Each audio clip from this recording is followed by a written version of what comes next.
हाँ तो प्यारे बच्चे, गुड मॉर्निंग। उम्मीद करता हूँ आप सब अच्छे होंगे। तब इस वीडियो में, पिछली वीडियो में हम लोगों ने ट्रांजिटिव वर्ब की परिभाषा को देखा था, ठीक है। इस वीडियो में हम लोग ये देखेंगे कि ट्रांजिटिव वर्ब के कितने भेद होते हैं। तो प्यारे बच्चे देखिए, ट्रांजिटिव वर्ब के कुल मिला के 3 भेद होते हैं, ठीक है। कौन कौन? तो पहला होता है मोनो ट्रांजिटिव वर्ब, दूसरा होता है डाई ट्रांजिटिव वर्ब और तीसरा होता है कॉम्प्लेक्स ट्रांजिटिव वर्ब, ठीक है। तो ट्रांजिटिव वर्ब को तो हम लोग समझ चुके थे, परंतु अब हम लोग समझेंगे मोनो ट्रांजिटिव वर्ब को, ठीक है। तो इसको कवर कर लो, नोट कर लो, तो फिर बातचीत को आगे बढ़ाते हैं। हाँ तो प्यारे बच्चे ध्यान दीजिएगा, अब हम लोग देखेंगे मोनो ट्रांजिटिव वर्ब। तो मोनो ट्रांजिटिव वर्ब कहते किसे हैं? तो वह वर्ब जिसका केवल एक ऑब्जेक्ट होता है उसे मोनो ट्रांजिटिव वर्ब कहते हैं, ठीक है। अब देखिए, कह रहा है कि द कैट किल्स, बिल्ली मारती है, ठीक है। अब कह रहा है कि the cat kills a rat, बिल्ली एक चूहा मारती है, ठीक है। तो हाई देखिए, हाई किल्स आपका वर्ब है, ठीक है। इस वर्ब का प्रभाव करता है द कैट के ऊपर पड़ेगा, लेकिन साथ में मारने का प्रभाव हाई ए रैट के ऊपर भी पड़ेगा कि नहीं पड़ेगा? पड़ेगा। तो हाई क्रिया का प्रभाव ध्यान से समझिएगा, कर्ता का अतिरिक्त अन्य जिन व्यक्तियों वस्तुओं के ऊपर पड़ता है वो अन्य व्यक्ति वस्तु क्या होते हैं प्यारे बच्चे? तो ऑब्जेक्ट होते हैं। और जो वर्ब होती है वो कौन सी वर्ब होती है? ट्रांजिटिव वर्ब, ठीक है। लेकिन इस ट्रांजिटिव वर्ब का एक ऑब्जेक्ट है कि 2 ऑब्जेक्ट है? एक ऑब्जेक्ट है। तो जब इस ट्रांजिटिव वर्ब का एक ऑब्जेक्ट है तो यही आपकी मोनो ट्रांजिटिव वर्ब कहलाएगी। क्या कहलाएगी? तो मोनो ट्रांजिटिव वर्ब कहलाएगी। समझ आ रही बात ना? अब ये मोनो ट्रांजिटिव वर्ब किल्स हो गई, ठीक है। अब देखिए, कह रहा है कि सोहन कट्स, सोहन काटता है, तो काटने का प्रभाव बाबू ध्यान दीजिएगा, ही करता सोहन के ऊपर तो पड़ेगा ही पड़ेगा, पड़ेगा ना। अब उसके साथ साथ अन्य व्यक्ति वस्तु किसके ऊपर पड़ेगा? मैंगो के ऊपर भी पड़ेगा, पड़ेगा ना। तो जिस अन्य व्यक्ति वस्तु के ऊपर पड़ रहा वो अन्य व्यक्ति वस्तु क्या कहलाएगा? ऑब्जेक्ट। और जिस क्रिया, जो क्रिया का प्रभाव कर्ता के अतिरिक्त अन्य व्यक्ति वस्तु के ऊपर पड़ेगा वो क्रिया कौन सी क्रिया कहलाएगी? Transitive verb. तो ये ट्रांजिटिव वर्ब है, परंतु इस ट्रांजिटिव वर्ब के कितने ऑब्जेक्ट है? एक ऑब्जेक्ट है। तो बस यही आपका मोनो ट्रांजिटिव वर्ब कहलाएगी। बातचीत समझ में आई? तो अब ऊपर वाले में किल्स और नीचे वाले में कट्स, ये दोनों आपकी मोनो ट्रांजिटिव वर्ब है। समझ आई बातचीत? नोट कर लो। हाँ तो प्यारे बच्चे ध्यान दीजिए, अब देखिए, अब हम लोग देख लेते हैं डाई ट्रांजिटिव वर्ब को, कि डाई ट्रांजिटिव वर्ब किसे कहते हैं, ठीक है। तो देखिए, कह रहा है कि वह वर्ब जिसका 2 ऑब्जेक्ट्स होते हैं उसे डाई ट्रांजिटिव वर्ब कहते हैं। यानी जिस ट्रांजिटिव वर्ब के 2 ऑब्जेक्ट होंगे वो क्या कहलाएगी? डाई ट्रांजिटिव वर्ब, ठीक है। तो अब देखिए, कह रहा है कि राम गेव, राम ने दिया, तो देने का प्रभाव हाई कर्ता राम के ऊपर तो पड़ेगा ही पड़ेगा, पड़ेगा ना। लेकिन कह रहा है कि Ram gave me an apple, Ram ने मुझे एक सेब दिया, तो देने का प्रभाव हाई देखिए भाई, ध्यान समझिएगा, हाई मी के ऊपर पड़ेगा ही, लेकिन साथ में हाई एन एप्पल के ऊपर भी तो पड़ेगा ना। भाई देगा तो मैं तो हाथ अपना आगे पीछे करूंगा, पकड़ूंगा तो प्रभावित होऊंगा, लेकिन सेब भी तो अपनी जगह से उठेगा, आएगा जाएगा एक दूसरे के हाथ में, तो उसके ऊपर भी तो प्रभाव पड़ेगा ना। पड़ेगा कि नहीं पड़ेगा? पड़ेगा। तो कहने का मतलब है कि वह क्रिया जिसका प्रभाव कर्ता के अतिरिक्त अन्य व्यक्तियों वस्तुओं के ऊपर पड़ता है वो वर्ब कौन सी वर्ब होती है? तो ट्रांजिटिव वर्ब होती है। कौन वर्ब होती है? Transitive verb. तो अब क्रिया का प्रभाव कर्ता के अतिरिक्त अन्य जिन व्यक्तियों वस्तुओं के ऊपर पड़ता है वो अन्य व्यक्ति वस्तु आपके क्या कहलाते हैं भैया? तो ऑब्जेक्ट कहलाते हैं। तो ये दोनों आपके क्या कहलाएंगे बाबू? तो ऑब्जेक्ट कहलाएंगे, ठीक है।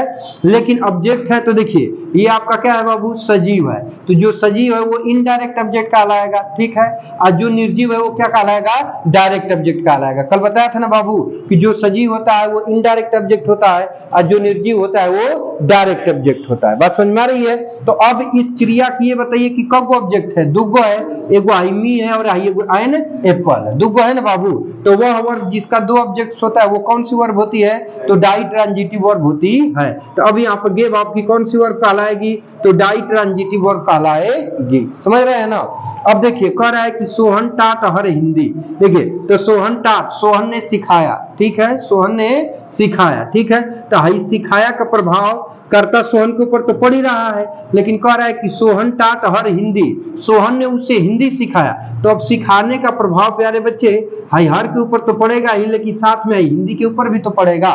तो जिस क्रिया का प्रभाव कर्ता के अतिरिक्त अन्य व्यक्तियों वस्तुओं के ऊपर पड़े वो वर्ब कौन सी वर्ब होती है? ट्रांजिटिव वर्ब होती है। तो टाट यहाँ पर ट्रांजिटिव वर्ब हो गई, ध्यान से समझिएगा। लेकिन अन्य जिन व्यक्तियों वस्तुओं के ऊपर पड़ता पड़ता है वो अन्य व्यक्ति वस्तु आपके क्या होते हैं, तो ऑब्जेक्ट होते हैं। तो अब ये दोनों हर और हिंदी ये दोनों आपके क्या कहलाएंगे, ऑब्जेक्ट कहलाएंगे। तो इसमें देखिए ये जो हर है ये सजीव है, तो ये इनडायरेक्ट ऑब्जेक्ट हो गया। जो हिंदी है आपकी क्या है बाबू, निर्जीव है। तो अब ये कौन सी ऑब्जेक्ट हो गई, डायरेक्ट ऑब्जेक्ट हो गई। तो अब भाई क्रिया है, इस क्रिया के कब ऑब्जेक्ट हुए, दो गो, एगो हर हुआ एगो हिंदी हुई। तो वह क्रिया जिसके दो ऑब्जेक्ट होते हैं वो कौन सी वर्ब होती है, डाई ट्रांजिटिव वर्ब होती है। ठीक है, तो अब यहाँ पर ये कौन सी वर्ब कहलाएगी, तो डाई ट्रांजिटिव वर्ब कहलाएगी। समझ में आ गई बात, समझ गए ना। ठीक है, तो नोट कर लीजिए, तो आगे बढ़ते हैं। हाँ, तो प्यारे बच्चे ध्यान दीजिएगा, अब हम लोग ट्रांजिटिव वर्ब का तीसरा पार्ट जो कॉम्प्लेक्स ट्रांजिटिव वर्ब होती है उसको देखने समझने जा रहे हैं। इसमें जरा सा ध्यान से समझिएगा, चीजें बहुत बारीकी से समझनी पड़ेगी, ठीक ना। तो देखिए कह रहा है कि वह वर्ब जिसका एक ऑब्जेक्ट होता है तथा उस ऑब्जेक्ट का कॉम्प्लीमेंट होता है उसे कॉम्प्लेक्स ट्रांजिटिव वर्ब कहते हैं। ठीक है बाबू। तो अब देखिए पहली बात, कॉम्प्लीमेंट जिसकी हिंदी होती है पूरक, कॉम्प्लीमेंट की हिंदी क्या होती है, पूरक। अब देखिए पूरक किसे कहते हैं, पूरक किसे कहते हैं, ठीक है ध्यान दीजिएगा। तो एग्जाम्पल के साथ ही इस चीज को मैं समझाता हूं, ठीक है। देखिए जैसे हमने कहा, ध्यान दीजिएगा, न्यूटन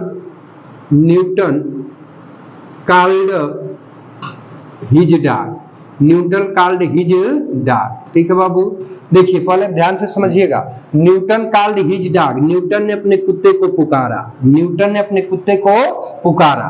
तो हाई बताइएगा, पुकारने का प्रभाव हाई करता न्यूटन के ऊपर तो पड़ेगा ही पड़ेगा ना, लेकिन साथ में कुत्ते के ऊपर भी तो पड़ेगा ना। ध्यान से समझिएगा, हाई कुत्ता के ऊपर पड़ेगा कि नहीं पड़ेगा। तो क्रिया का प्रभाव कर्ता के अतिरिक्त अन्य जिन व्यक्तियों वस्तुओं के ऊपर पड़ता है वो अन्य व्यक्ति वस्तु क्या होते हैं, ऑब्जेक्ट होते हैं। क्या होते हैं, ऑब्जेक्ट। ठीक है, तो अब भाई देखिए, अब आप लोग का हिज डॉग क्या कहलाएगा, ऑब्जेक्ट कहलाएगा। ठीक है, तो अब फिलहाल में अगर मैं आपसे पूछूं तो ये वर्ब है, इस वर्ब का ऑब्जेक्ट है, तो कौन सी वर्ब हुई, ट्रांजिटिव वर्ब। इसका इस समय कब ऑब्जेक्ट है, एगो ऑब्जेक्ट है, तो मोनो ट्रांजिटिव वर्ब हुई फिलहाल में, हुई कि नहीं हुई ना। अब देखिए, अब इसको हटा दीजिए, समझाने के लिए हमने बताया है, ठीक ना। अब देखिए, अब कह रहा है बाबू कैसे समझेंगे। अब देखिए, तो कह रहा है कि Newton called his dog, Newton ने अपने कुत्ते को पुकारा। तो अब इस वर्ब का अर्थ स्पष्ट नहीं है, तो कैसे जानेंगे कि अर्थ स्पष्ट नहीं है। तब वर्ब के पहले हिंदी में इसका अर्थ निकालेंगे, और हिंदी में अर्थ निकालने के बाद मुख्य क्रिया से पहले क्या शब्द लगा के प्रश्न पूछेंगे। क्या लगाएंगे, क्या शब्द, वाट शब्द लगा के देखिए, ऐसे वाट लगाएंगे यहाँ पे, वाट। ठीक है बाबू, वाट जिसकी हिंदी मीनिंग क्या हो जाएगी, क्या। ठीक है, यानी क्या शब्द लगा के आप प्रश्न पूछेंगे, और जब उत्तर में कुछ नहीं मिलेगा, उत्तर में नथिंग मिल जाए, नथिंग मतलब कुछ नहीं, जब उत्तर में कुछ नहीं मिलेगा तो इससे सिद्ध होगा कि दी हुई वर्ब का और दी हुई वर्ब का अर्थ स्पष्ट नहीं है। बात समझ रहे हैं ना। क्या करेंगे कि क्रिया से पहले व्हाट पोस्ट में क्या शब्द लगा के प्रश्न पूछेंगे, और जब उत्तर में कुछ नहीं मिलेगा तो इससे यह स्पष्ट होगा कि दी हुई वर्ब का अर्थ स्पष्ट नहीं है। तो देखिए कह रहा है कि Newton called his dog, Newton ने अपने कुत्ते को पुकारा। तो क्या पुकारा, उत्तर मिला, नहीं मिला, तो इसका मतलब कि इस वर्ब का अर्थ स्पष्ट नहीं है। तो अब वर्ब के अर्थ को स्पष्ट करने के लिए आप जिस शब्द का प्रयोग करेंगे वही शब्द यहाँ पर आपका कॉम्प्लीमेंट कहलाएगा। बातचीत समझ आ रही है ना। तो अब यहाँ हमने एक छोटा सा शब्द लगा दिया, डायमंड। क्या लगा दिया बाबू, डायमंड। ठीक है, अब देखिए, तो अब इसका क्या शब्द लगा के प्रश्न पूछिए, न्यूटन ने अपने कुत्ते को डायमंड पुकारा। तो क्या पुकारा, डायमंड। तो उत्तर मिल गया ना। तो अब इसका मतलब कि इस वर्ब का अर्थ स्पष्ट हो गया ना बाबू। लेकिन एक हमको बात बताइएगा कि अब देखिए, Newton called his dog, Newton ने अपने कुत्ते को पुकारा, ये तो सही है, लेकिन क्या पुकारा भाई, तो डायमंड पुकारा। तो डायमंड किसके बारे, अच्छे बताइए। तो देखिए डायमंड को लगाने से इस वर्ब का अर्थ स्पष्ट हुआ है कि नहीं हुआ है ना। तो अब ये डायमंड शब्द यहाँ पर आपका क्या कहलाएगा, तो कॉम्प्लीमेंट कहलाएगा, क्योंकि कॉम्प्लीमेंट हमेशा वर्ब के अर्थ को स्पष्ट करता है। किसको स्पष्ट करता है, वर्ब के अर्थ को स्पष्ट करता है, ध्यान दीजिएगा। ठीक है, तो अब यहाँ पे डायमंड आपका क्या कहलाएगा, कॉम्प्लीमेंट कहलाएगा। ठीक है, तो अब दूसरी बात देखिए, तो न्यूटन ने अपने कुत्ते को डायमंड पुकारा। तो डायमंड किसके बारे में बता रहा है, कि न्यूटन के बारे में कि कुत्ता के बारे में, कुत्ता के बारे में। कुत्ता इस वर्ब का क्या है, ऑब्जेक्ट है। तो जब कंप्लीमेंट वाक्य के ऑब्जेक्ट को स्पष्ट करे, किसको स्पष्ट करे, वाक्य के ऑब्जेक्ट को स्पष्ट करे, तो वो कंप्लीमेंट आपका क्या कहलाता है, ऑब्जेक्ट कंप्लीमेंट कहलाता है। तो अब यहाँ पर ये ऑब्जेक्ट कंप्लीमेंट कहलाएगा और ये आपका ऑब्जेक्ट हो गया। तो अब ये ट्रांजिटिव वर्ब है वो तो सही है, लेकिन इस वर्ब का एक ऑब्जेक्ट है और दूसरा ऑब्जेक्ट कॉम्प्लीमेंट है। तो परिभाषा पर तो फोकस करिएगा कि वह वर्ब जिसका एक ऑब्जेक्ट हो, तो इस वर्ब का एक ऑब्जेक्ट हो गया, कह रहा है कि तथा उस ऑब्जेक्ट का कॉम्प्लीमेंट होता है। तो अभी इस ऑब्जेक्टवा का ही कॉम्प्लीमेंट है कि नहीं है ना, तो उसे हम कॉम्प्लेक्स ट्रांजिटिव वर्ब कहते हैं। तो अब यहाँ पर है जो कॉल्ड है बाबू, अभी कौन सी वर्ब कहलाएगी, तो कॉम्प्लेक्स ट्रांजिटिव वर्ब कहलाएगी। बातचीत स्पष्ट हो रही है, बात स्पष्ट हो रही है ना। एक और एग्जांपल से समझिएगा तो बाद में कॉपी करना, ठीक है। देखो हमने कहा कि द बॉयज सिलेक्टेड, लड़कों ने चुना, ध्यान दीजिएगा, द बॉयज सिलेक्टेड, लड़कों ने चुना, ठीक है बाबू, ध्यान दीजिएगा, लड़कों ने चुना। अब यहां हमने लिख लिया Sohan, the boys selected Sohan. अब देखिए लड़कों ने सोहन को चुना, देखिए तो अब भाई कह रहा है कि लड़कों ने सोहन को चुना, तो चुनने का प्रभाव प्यारे बच्चे हाई लड़के के ऊपर तो पड़ेगा ही पड़ेगा, साथ में जब सोहन को चुने हैं तो इस चुनने का प्रभाव इस सोहन के ऊपर पड़ेगा कि नहीं पड़ेगा, पड़ेगा ना। तो अब देखिए तो क्रिया का प्रभाव कर्ता के अतिरिक्त तो अन्य जिन व्यक्ति वस्तुओं के ऊपर पड़ता है, ध्यान से समझो पहले, नहीं तो नहीं समझ पाओगे। तो वो अन्य व्यक्ति वस्तु क्या होते हैं, ऑब्जेक्ट होते हैं। तो अब यहाँ पर सोहन आपका क्या कहलाएगा, तो ये ऑब्जेक्ट कहलाएगा, ठीक है, बात समझ में आ रही है ना। लेकिन अब देखिए ये सब्जेक्ट है, ये वर्ब है, ऑब्जेक्ट है, लेकिन ऑब्जेक्ट के होते हुए इस वर्ब का अर्थ स्पष्ट नहीं है। कह रहा है कि द बॉयज सिलेक्टेड सोहन, लड़कों ने सोहन को चुना, तो लड़कों ने सोहन को क्या चुना, उत्तर मिला नहीं मिला, नथिंग मिला ना, तो इसका मतलब कि इस वर्ब का अर्थ स्पष्ट नहीं है। अब इस वर्ब के अर्थ को स्पष्ट करने के लिए हम जिस शब्द का प्रयोग करेंगे वो शब्द हमारा क्या कहलाएगा, कॉम्प्लीमेंट कहलाएगा। क्या कहलाएगा, कॉम्प्लीमेंट कहलाएगा। तो अब देखिए तो हमने कहा कि द बॉयज सिलेक्टेड सोहन, और यहां पर लिख दिया बाबू मॉनिटर, क्या लिख दिया, मॉनिटर, लड़कों ने सोहन को मॉनिटर चुना, क्या चुना है, मॉनिटर चुना। बात को समझिएगा, ठीक है। तो कहने का तात्पर्य है कि लड़कों ने सोहन को मॉनिटर चुना, तो लड़कों ने सोहन को क्या चुना, मॉनिटर। तो अब क्या शब्द पूछे हैं तो रिप्लाई में मॉनिटर मिल गया ना, तो इसका मतलब इस वर्ब का अर्थ स्पष्ट हो गया। तो किस शब्द को लगाने से हुआ है, मॉनिटर को, तो मॉनिटर आपका यहाँ पर क्या कहलाएगा, तो कॉम्प्लीमेंट कहलाएगा। क्या कहलाएगा भैया, तो कॉम्प्लीमेंट कहलाएगा। पहले ध्यान से समझिए, नहीं तो कवर नहीं कर पाएंगे, ठीक है। अब देखिए हमको एक बात बताइए, तो मॉनिटर किसके बारे में बता रहा है, लड़कों के बारे में कि सोहन के बारे में, सोहन के बारे में। मॉनिटर का संबंध किससे है, सोहन से है। तो जब देखिए कह रहा है कि लड़कों ने सोहन को मॉनिटर बनाया, तो मॉनिटर का संबंध है किससे हो रहा है बाबू, ऑब्जेक्ट सोहन से। तो जब कंप्लीमेंट वाक्य के ऑब्जेक्ट को स्पष्ट करे तो वही आपका ऑब्जेक्ट कंप्लीमेंट कहलाता है। तो अब यहाँ पर ये जो मोहन है ये कौन सा कंप्लीमेंट कहलाएगा, तो ऑब्जेक्ट कंप्लीमेंट कहलाएगा। बात समझ में आ रही है ना। अब जो वर्ब है सिलेक्टेड, तो इससे सिलेक्टेड रूपी वर्ब का एक ऑब्जेक्ट है और उस ऑब्जेक्ट का एक कॉम्प्लीमेंट है। तो अब ये वर्ब कौन सी वर्ब कहलाएगी, तो कॉम्प्लेक्स ट्रांजिटिव वर्ब कहलाएगी। क्या कहलाएगी, तो कॉम्प्लेक्स ट्रांजिटिव वर्ब कहलाएगी। समझ आई बात, चलो इसको नोट कर लो तो आगे बढ़ते हैं। हाँ तो ये बताना प्यारे बच्चे कि ये ऑब्जेक्ट कॉम्प्लीमेंट है और ये ऑब्जेक्ट है, ठीक है, यहाँ तो सही है। लेकिन अभी मैं एक सेंटेंस लिख रहा हूं, इसको बताना। तो हमने कहा ऊपर लिखा था, जबकि मैं उसी को रिपीट करता हूं, सोहन गेव मी, सोहन ने मुझे दिया, सोहन ने मुझे दिया, ठीक है। क्या दिया, तो इस वर्ब का अर्थ स्पष्ट है, नहीं है, नहीं ना है, बोलो है, नहीं ना है। लेकिन अब यहाँ पर हमने कह दिया बाबू कि ए पेन, हमने यहाँ पे क्या कह दिया, ए पेन। तो सोहन ने मुझे कलम दिया, तो क्या दिया भाई, कलम। तो अब इस वर्ब का अर्थ स्पष्ट हो गया ना। तो अब बोलो कि यहाँ पर ये कौन सी वर्ब है, कौन सी वर्ब है, डाई ट्रांजिटिव वर्ब है कि कॉम्प्लेक्स ट्रांजिटिव वर्ब है, कौन सा वर्ब है बताओ। कैसे पता कि डाई ट्रांजिटिव वर्ब है, तो ऑब्जेक्ट कैसे पता है, इसमें भी क्या शब्द लगा के प्रश्न पूछेंगे तो भी अर्थ स्पष्ट होगा, शब्द आएगा। तो इसमें भी सेम क्या शब्द लगा के मैंने पूछा है तभी तो उत्तर में मिला है। तो क्या मैं आपको उत्तर में मिला था और वर्ब का स्पष्ट किया था तो कॉम्प्लीमेंट हो गया। तो यहाँ भी तो हमने क्या शब्द लगा के प्रश्न पूछा है, जब उत्तर में ए पेन आया तभी वर्ब का अर्थ स्पष्ट हुआ है ना। तो कैसे जानोगे कि कॉम्प्लीमेंट है कि आपका ऑब्जेक्ट है, कैसे पहचानोगे।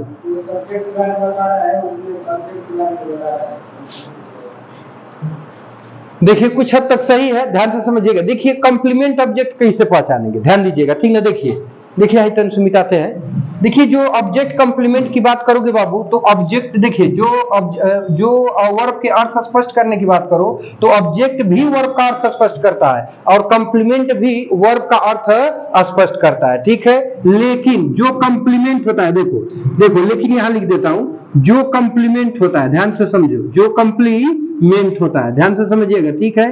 वो पहली बात कि वाक्य में आए हुए या तो सब्जेक्ट या फिर ऑब्जेक्ट के बारे में जरूर बताएगा, या तो सब्जेक्ट को बताएगा या फिर ऑब्जेक्ट को बताएगा, दोनों में से किसी न किसी एक को जरूर बताएगा, ये कंप्लीमेंट बताएगा, ठीक।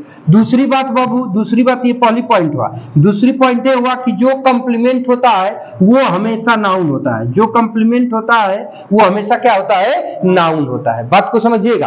अब बातचीत कर लो ऑब्जेक्ट के संबंध में, तो यहीं पे एग्जांपल भी है, दोनों स्पष्ट हो जाएगा। आप देखो अब कैसे पहचानोगे कि ऑब्जेक्ट है, तो ऑब्जेक्ट बाबू ध्यान से समझो, ना तो सब्जेक्ट के बारे में बताएगा, ध्यान से समझो, और ना ही ऑब्जेक्ट के बारे में बताएगा। बात को समझिएगा। देखिए जो कंप्लीमेंट होता है वो वाक्य के या तो सब्जेक्ट के बारे में बताएगा या फिर ऑब्जेक्ट के बारे में बताएगा। दूसरी बात कि जो कंप्लीमेंट होता है वो हमेशा नाउन होता है, क्या होता है, नाउन होता है। अब आ जाइए ऑब्जेक्ट के संदर्भ में, तो ऑब्जेक्ट बाबू ना तो सब्जेक्ट को बताता है और ना ही ऑब्जेक्ट को बताता है। बातचीत समझ में आ रही है ना। अब दूसरी बात ध्यान से समझिएगा कि जो बाबू ऑब्जेक्ट होता है वो हमेशा आपका अक्सर करके प्रोनाउन रहेगा। देखिए नाउन प्रोनाउन दोनों रहेगा। देखिए जो ऑब्जेक्ट रहेगा वो नाउन ऑब्लिक प्रोनाउन दोनों रहेगा, नाउन ऑब्लिक प्रोनाउन दोनों रहेगा, परंतु कंप्लीमेंट सिर्फ क्या रहेगा, नाउन रहेगा। बात समझ में आ रहा है। अब मुख्य विशेषता की बात करेंगे तो ये है कि कंप्लीमेंट सब्जेक्ट या ऑब्जेक्ट में से किसी एक को जरूर बताएगा। ऑब्जेक्ट ना तो सब्जेक्ट को बताता है ना ही ऑब्जेक्ट को बताता है। जैसे यहां पे समझिएगा, कह रहा है कि Newton called his dog, Newton ने अपने कुत्ते को पुकारा, ठीक है बाबू, समझ में आ रही है बात। अब डायमंड, तो डायमंड किसके बारे में बता रहा है, कुत्ता के बारे में। कुत्ता इस वर्ब का क्या है, ऑब्जेक्ट है, तो अब ये कंप्लीमेंट हो गया। लेकिन कह रहा है कि सोहन गेव मी ए पेन, सोहन ने मुझे एक कलम दिया, तो एक कलम किसके बारे में बता रहा है, सोहन ने मुझे एक कलम दिया, किसके बारे में बता रहा है, किसी के बारे में नहीं बता रहा है, इसलिए यहाँ पर ये ऑब्जेक्ट हो गया और ये यहाँ पर वाक्य के ऑब्जेक्ट के बारे में स्पष्ट कर रहा है, तो यहाँ पर ये कंप्लीमेंट हो गया। हाँ तो देखो यहाँ तक कह रहा है कि सोहन ने मुझे एक कलम दिया, तो एक कलम किसके बारे में बता रहा है, मुझे के बारे में कि सोहन के बारे में, किसी के बारे में नहीं बता रहा है। और यहाँ पर डायमंड किसके बारे में बता रहा है, कुत्ता के बारे में। डायमंड का संबंध किससे है, कुत्ता से है। हाइपेन का संबंध किससे है, किसी से नहीं। क्या चीज, नहीं किसी से संबंध नहीं बन रहा है, नहीं उस तरह से जबरदस्ती बनाएंगे।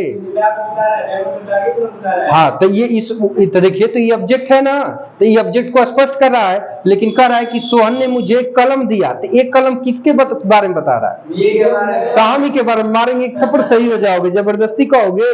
चलो तो ये हो गया ना। इस पॉइंट को याद रखना कि कंप्लीमेंट सब्जेक्ट या ऑब्जेक्ट में से किसी एक को बताएगा, और दूसरी बात कंप्लीमेंट हमेशा नाउन होगा, और जो ऑब्जेक्ट होता है वो ना तो सब्जेक्ट को बताएगा ना ही ऑब्जेक्ट को बताएगा, और वो या तो नाउन या प्रोनाउन दोनों हो सकता है, ठीक है। हाँ अब रोक लो थोड़ा सा, तो फिर आगे बढ़ाते हैं। हाँ ध्यान से समझो। देखो कह रहा है बाबू की सोहन ने दिलाया प्रिया को ए बुक, एक किताब, सोहन ने प्रिया को एक किताब दिलाया। समझ आ रही बात। तो अब बाबू देखो, तो यहाँ पर ये प्रिया भी इसका ऑब्जेक्ट है और ए बुक भी क्या है, इसका ऑब्जेक्ट है। अतः इस वर्ब क्या है, दो ऑब्जेक्ट हो गए, तो बात आपकी डाई ट्रांजिटिव वर्ब कहलाएगी। लेकिन यहाँ पे कह रहा है कि प्रिया ने उसे चुना, ठीक है बाबू, क्या किया, चुना। तो भाई क्या चुना, तो हस्बैंड, ठीक है, पति। बात को समझिएगा। तो कहने का मतलब है बाबू कि हाई देखो, हाई इस वर्ब का हिम यहाँ पे क्या है, ऑब्जेक्ट है, क्योंकि कह रहा है कि प्रिया सिलेक्टेड हिम, प्रिया ने उसे चुना, तो चुनने का प्रभाव प्रिया पर तो पड़ेगा, इस साथ में हिम के ऊपर पड़ेगा कि नहीं पड़ेगा, पड़ेगा। तो ये तुम्हारा क्या हुआ, ऑब्जेक्ट हुआ, क्या हुआ, ऑब्जेक्ट हुआ। बात समझ में आ रहा है। लेकिन अब कह रहा है कि प्रिया ने उसे पति चुना, क्या चुना, पति। तो हाई जो पति वर्ड है, ये बताओ कि ये किसके बारे में बता रहा है, हिम के बारे में बता रहा है कि प्रिया के बारे में बता रहा है, किसके बारे में बता रहा है। तो सीधी सी बात है कि हिम के बारे में बता रहा है। यार पति जो है प्रिया के बारे में कैसे बताएगा, पति का संबंध किससे है? हिम से है ना। क्या कभी प्रिया पति बन सकती है? नहीं ना, बोलो नहीं ना बन सकती है। तो इसका मतलब कि हस्बैंड यहाँ पर किसको स्पष्ट कर रहा है? ऑब्जेक्ट को। बात को समझिएगा। तो हस्बैंड लगाए हो तो इस वर्ब का अर्थ भी स्पष्ट हुआ है। बात को समझिएगा। तो अब ये वर्ब कौन सी वर्ब? देखो भाई, तो पहले तो है ट्रांजिटिव वर्ब है, ठीक है। तो अब ये शब्द के लगाने से इस वर्ब का अर्थ स्पष्ट हुआ है, परंतु ये शब्द किसके बारे में बता रहा है? ऑब्जेक्ट के बारे में। तो जब इस वर्ब का अर्थ स्पष्ट हुआ है तो इसको ये ऑब्जेक्ट भी हो सकता है, ध्यान से समझिएगा। और यही आपका कंप्लीमेंट भी हो सकता है। क्या हो सकता है? कंप्लीमेंट भी। तन सुगुर चीज को समझो, ठीक है। लेकिन अब कैसे सिद्ध करोगे कि ऑब्जेक्ट है कि कंप्लीमेंट है? तो अब ये वाक्य के किसके बारे में बता रहा है? देखो, हस्बैंड कौन हो सकता है? हिम हो सकता है कि प्रिया हो सकती है? हिम हो सकता है, क्योंकि लड़की कैसे हस्बैंड हो सकती है भाई? नहीं ना हो सकती है। तो इसका मतलब कि हस्बैंड का संबंध किससे है? हिम से है। किससे है? हिम से है। और हिम इस वर्ब का क्या है? ऑब्जेक्ट है। बात को समझिएगा। तो जब ये शब्द वाक्य के ऑब्जेक्ट को स्पष्ट कर रहा है और ऊपरी तौर से देखा जाए तो एक नाउन भी है, तो अब यहाँ पे ऑब्जेक्ट बना कि कंप्लीमेंट बना? तो कंप्लीमेंट बना। क्या बना? कंप्लीमेंट। तो अब इसका मतलब कि ये कंप्लीमेंट है और कंप्लीमेंट वाक्य के ऑब्जेक्ट को स्पष्ट कर रहा है, तो अब सीधी सी बात है कि आपका ऑब्जेक्ट कंप्लीमेंट कहलाएगा। बात समझ में आई? बात समझे इसको?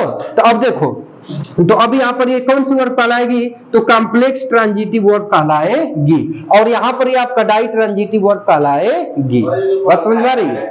हाँ, क्या प्यारे बच्चे, आराम से, तनी आराम से, धीरे धीरे बोलो। हाँ, पहले का हाई डायरेक्ट ऑब्जेक्ट है, इनडायरेक्ट ऑब्जेक्ट, ठीक है।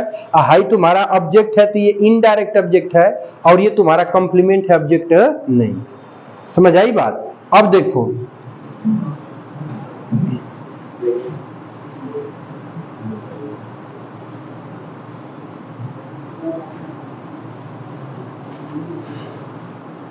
अच्छा एक बात बताना, इसी को थोड़ा सा हम आगे पीछे कर लें। प्रिया सेलेक्टेड हस्बैंड, प्रिया सेलेक्टेड हस्बैंड, ठीक है, टू हिम, उसके लिए, ठीक है। तो अब देखो, अब वाक्य का सेंस ही गलत हो जाएगा। क्या हो जाएगा? गलत। कह रहा है कि प्रिया सेलेक्टेड, प्रिया ने चुना हस्बैंड पति, प्रिया ने पति चुना टू हिम, उसके लिए। तो क्या उसका, तो ये कौन सा जेंडर है? मैस्कुलिन जेंडर है। तो भैया मैस्कुलिन जेंडर के लिए ही आप पति चुन रहे हो, लड़के के लिए ही पति चुनोगे कि लड़का के लिए क्या चुनोगे? पत्नी चुनोगे। लड़का के लिए पति चुनोगे कि पत्नी चुनोगे? पत्नी चुनोगे। जबकि यहाँ कह रहा है कि प्रिया ने उसके लिए क्या चुना? पति चुना। तो वाक्य का सेंस क्या हो गया? गलत हो गया। बात समझ में आ रही है? अब इसका मतलब क्या हुआ? ध्यान से समझिएगा कि अब देखो, अगर इस दशा में पूछा जाए कि ये कौन सी वर्ब है, तो कौन सी वर्ब होगी? बताओ, ये कौन सी वर्ब होगी? बताइए। प्रिया सेलेक्टेड हस्बैंड, प्रिया ने हस्बैंड चुना टू हिम, उसके लिए।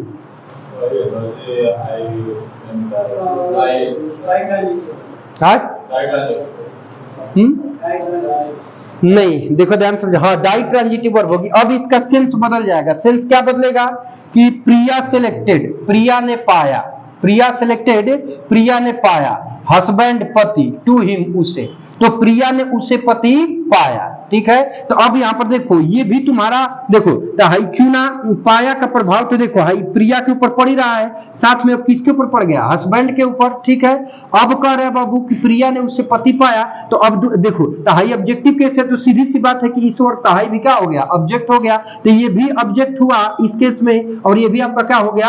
ऑब्जेक्ट हो गया। तो वह वर्ब जिसके दो ऑब्जेक्ट हो, देखिए, क्योंकि यहाँ ये भी ऑब्जेक्ट है और यहाँ पर ये भी ऑब्जेक्ट है, तो वह वर्ब जिसके दो ऑब्जेक्ट होते हैं वो कौन सी वर्ब होती है? तो डाई ट्रांजिटिव वर्ब होती है। तो कहने का मतलब है कि देखो, शब्द उतने ही है, हमने कोई परिवर्तन नहीं किया, लेकिन शब्दों को आगे पीछे कर दिया तो तुरंत अब सेंस क्या हो गया? उसका बदल गया। बात समझ में आ रही है? तो कहने का मतलब है कि जो वर्ब यहाँ कॉम्प्लेक्स ट्रांजिटिव वर्ब थी, वही यहाँ पर कौन सी वर्ब हो गई? डाई ट्रांजिटिव वर्ब हो गई। तो शब्दों के अदल बदल को भी ध्यान नहीं। अब यहाँ पर कहोगे कि प्रिया ने उसके लिए पति चुना, नहीं, उसके लिए पति चुना नहीं, इसका मतलब कि क्या किसी व्यक्ति के लिए हस्बैंड चुनेंगे? नहीं। हाँ, लेकिन तो इसका मतलब, इसका सेंस क्या निकलेगा कि प्रिया सेलेक्टेड, प्रिया ने माना हस्बैंड पति, टू हिम, उसे। तो इसका मतलब कि प्रिया ने उसे पति माना। तो अब इस वर्ब का सेंस भी बदल गया, और जैसे ही सेंस बदला तो कौन सी वर्ब हो गई? डाई ट्रांजिटिव वर्ब हो गई। बातचीत समझ में आ रही है ना? तो अब तुम लोग का टाइम भी हो चुका होगा।